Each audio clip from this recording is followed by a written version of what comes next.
l'83esima edizione della Sagra del Pesce è partita col botto, almeno questo è quello che ci hanno detto gli operatori quasi all'unisono, tutti quanti contenti e più che soddisfatti del risultato. Seppur partita un po' in sordina nella giornata di venerdì, in cui qualche posto è rimasto libero, nella giornata di ieri, sabato, tutti quanti hanno fatto il pienone. Si può dire che la totalità degli ospiti sia rimasta positivamente colpita sia dall'organizzazione che dall'offerta gastronomica. Al contrario degli scorsi anni, quando c'era la fila di persone che volevano lavorare nelle strutture, quest'anno qualche stand ha fatto un pochino di più difficoltà per trovare personale, riuscendo però a colmare tutti i buchi in tempo con il via della kermesse. Oggi ci si aspetta una giornata un po' più tranquilla rispetto a quella di ieri, ma ben venga il movimento, indice di una città che vuole tornare ai numeri del pre-pandemia.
Allora, ci dispiace un po' dare questo tipo di notizie, sapete avevamo già pubblicato di quella baby gang su Chioggia Azzurra, dove come città non ci facciamo proprio una bella figura.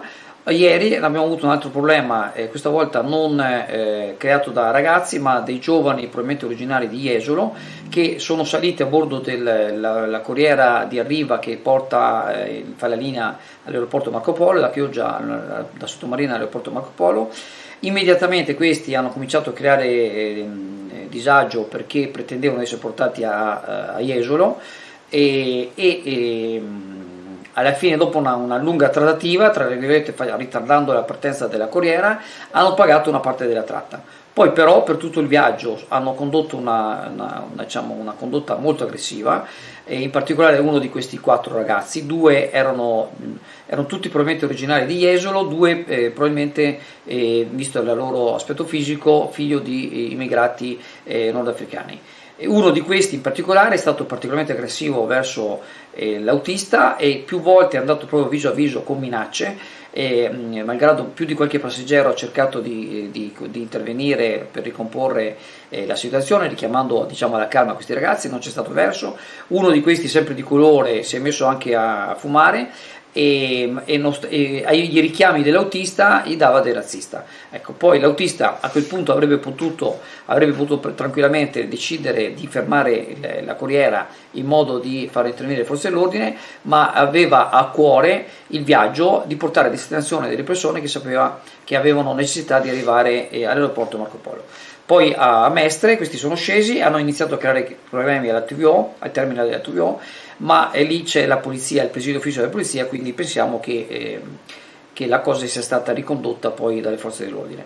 All'interno delle corriere di Arriva Veneto c'è un sistema di videosorveglianza, probabilmente tutta la scena è stata registrata, sarebbe opportuno da parte della direzione di Arriva Veneto di sporgere denuncia, perché se non c'è stata oltre al disagio che ha dovuto sopportare questo autista, c'è stata non c'è stata la mancanza di interruzione di pubblico servizio grazie a questa persona che ha un profondo senso del servizio verso il pubblico, ed persone come queste io lo conosco tra l'altro, sono persone come queste da ringraziare. Purtroppo, detta da lui 25 anni che fa l'autista, ha fatto l'autista anche per tantissimi anni a Mestre, anche la linea urbana, anche di notte, e dei ragazzi così, queste ultime generazioni così strafotente, così aggressive e così, diciamo, soprattutto quando sei in branco, è una cosa veramente che lascia da che pensare, e purtroppo questi autisti sono assolutamente scoperti, purtroppo, da un punto di vista di sicurezza.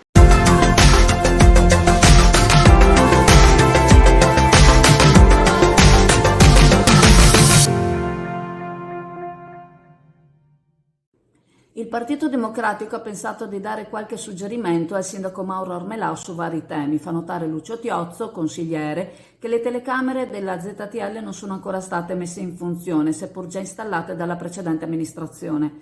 Lo stesso ritiene che entro settembre esse vadano accese in modo da poter dare il via alla fase sperimentale della ZTL, arrivando alla stesura di un regolamento e migliorare la condizione della viabilità nella nostra città.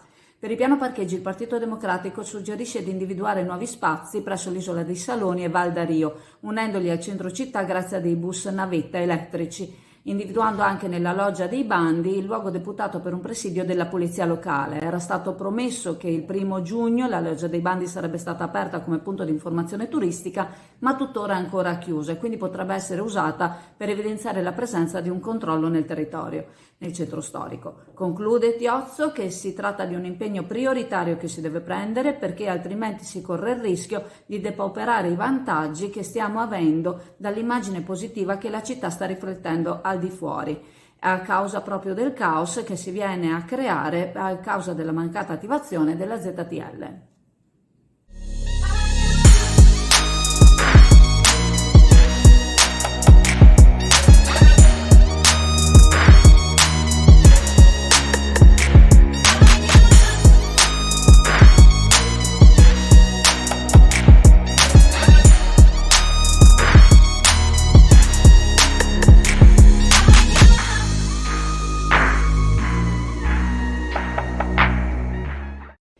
Oggi si sono tenute le semifinali e la finale del torneo di beach bocce giocato sui campi di gara installati appositamente presso la spiaggia della Storia. 9 sono state le società che hanno partecipato, vincitrice è stata la squadra del Trieste che ha battuto in finale il Verona, organizzatore tra l'altro del torneo. Torneo FSSI, le squadre infatti che hanno partecipato sono composte da persone sordomute e le squadre fanno parte quindi della Federazione Sport Sordi Italia. Quelle che si sono svolte a Sottomarina, alla Storia Beach, sono le fasi finali di un torneo a livello nazionale. Le bocce sono uno di quegli sport da spiaggia di vecchia tradizione ma sempre molto amati. Infatti, vedendo i campi, alcuni turisti della spiaggia hanno chiesto se fosse possibile approntare appunto dei campi per bocce per chi desiderasse giocare.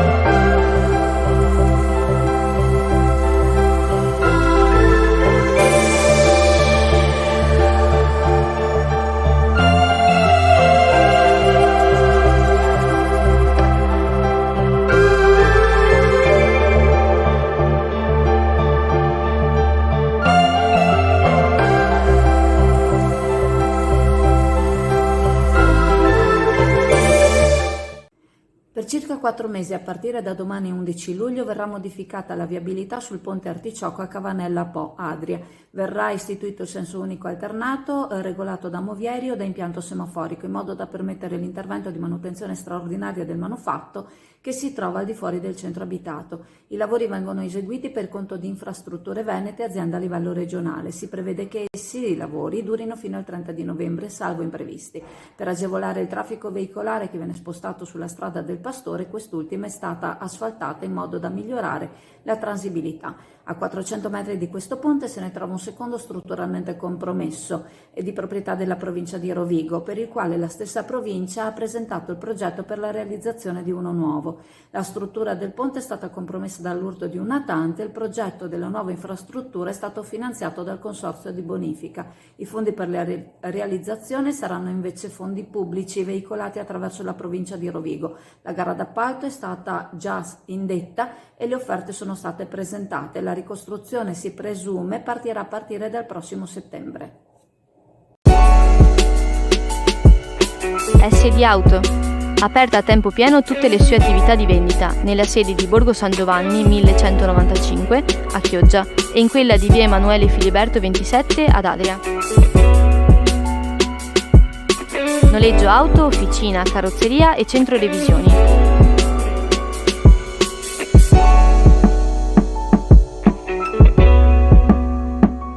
SD Auto vi aspetta.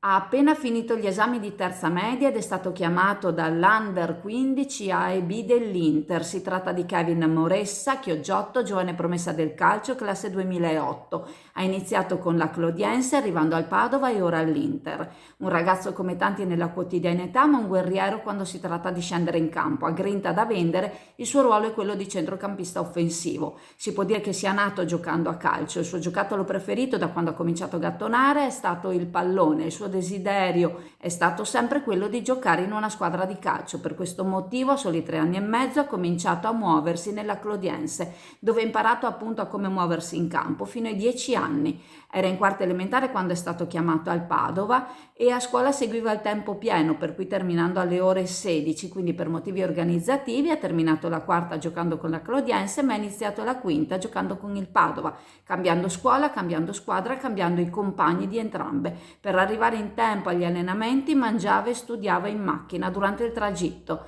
E per il momento Inter e Padova si sono già accordate, manca solamente la firma di Kevin. La società interista sta osservando da vicino il vivaio offerto dal Padova. La prossima stagione Under 15 A e B sarà affidata a Simone Fautario, alla sua prima esperienza in una grande Under 15.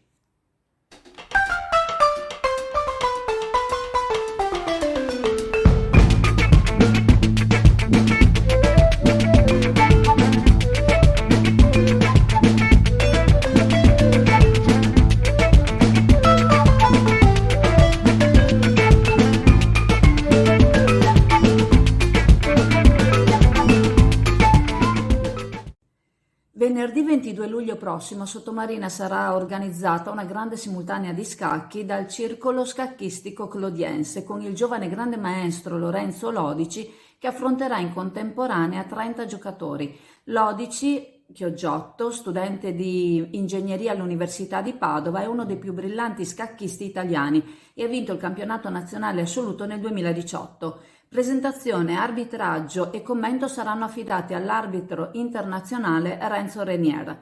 Dal 28 luglio prossimo Lodici parteciperà come titolare alla squadra nazionale italiana alla 44esima Olimpiade di scacchi che si terrà in India nella città di Chennai, dove saranno presenti 186 paesi. Il circolo scacchistico clodiense organizza corsi per ragazzi e per adulti ora nei mesi estivi e l'attività scacchistica si svolge in spiaggia a Sottomarina, ai Bagni Canarin. Tutti i giorni dalle 15:30 alle 19 un gruppetto di soci del circolo si dilettano in partite amichevoli in lampo o semilampo anche con i turisti. Il sabato pomeriggio invece sono organizzati tornei semilampo con partite della durata di una decina di minuti ciascuno, che riscuotono un ampio consenso. Dopo una pausa di 2 anni, nei giorni del 30 settembre, 1 e 2 ottobre 2022, si terrà il 15° Open internazionale di scacchi Città di Chioggia, nelle sale dell'Hotel Metropol a Sottomarina. Si giocheranno il torneo magistrale, il torneo principale e il torneo per gli esordienti. È prevista una prestigiosa partecipazione di grandi maestri, maestri internazionali, maestri nazionali e varie categorie nazionali, con oltre 100 giocatori provenienti dall'estero, dalle diverse regioni italiane, oltre che dal Veneto.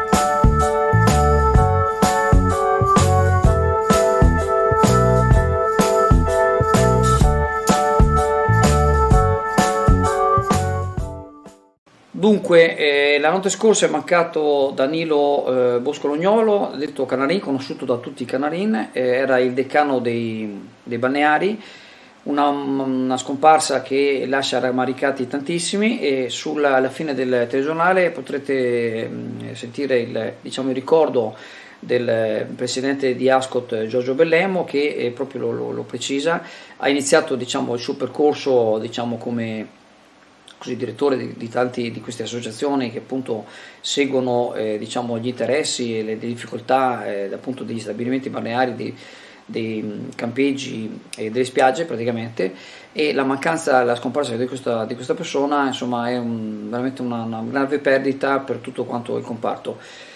Condoglianze alla famiglia, al figlio. Siamo andati a trovarlo nello stabilimento oggi, che ovviamente non può seguire il lutto perché lo stabilimento non può rimanere chiuso, e quindi questa è una giornata triste appunto per lo stabilimento Canarì, e condoglianze appunto alla famiglia, e il ricordo di appunto Danilo Canarin alla fine del servizio del telegiornale, ricordato da Giorgio Bellemmo, presidente di Ascot.